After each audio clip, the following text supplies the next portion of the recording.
దేవుడు మనిషితో పాటు గాడిదకి, కుక్కకి, కోతికి 40 ఏళ్ళు ఆయుష్ రెడీ అయిపోయిండు.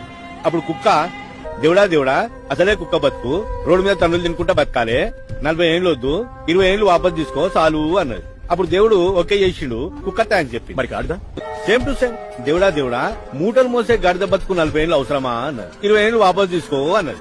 దానికి దేవుడు ఓకే చేసిండు, గాడిద థ్యాంక్స్ చెప్పి. ఎంబడే కోతి ఓ మై గాడ్ చెట్ల మీద పుట్ల మీద 40 ఏళ్ళు కోతి బతుకు నాకెందుకు, 20 ఏళ్ళు చాలు అన్నది.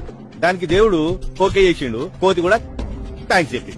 ఇక ఈ మనిషిగాడు ఉన్నాడు కదా, నువ్వు ఇచ్చిన ఈ 40 ఏళ్ళు ఏం సరిపోతాయి, దేవుడా నా కూటా పెంచని కాళ్ళు విసుకోవడం మొదలుపెట్టిండు. ఈ కాళ్ళు విసుకోడు తట్టుకోలేక దేవుడు ఏం చేసిండు, గాడిద 20 ఏళ్ళు, కుక్క 20 ఏళ్ళు, కోతి 20 ఏళ్ళు, మొత్తం 60 ఏళ్ళు, 100 ఏళ్ళు పోసి మనిషిని భూమి మీద దించిండు.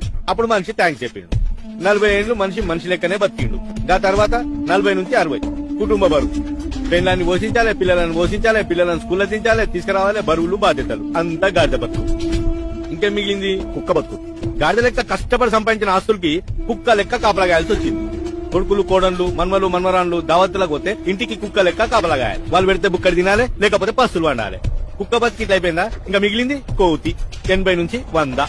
కన్ను కనబడక, చెవులు వినబడక, ముడతల తోలు, బిత్తల చూపులు, చెంపలు లొట్టలు పోయి, నడుము వంగిపోయి, ఇంతకు ఓడొచ్చిండో తెలియదు, ఎవడు పోయిండో తెలియదు, ఏమి పీకలేక ముచ్చు ముఖం వేసుకొని 100 ఏళ్ళకి రావాలి.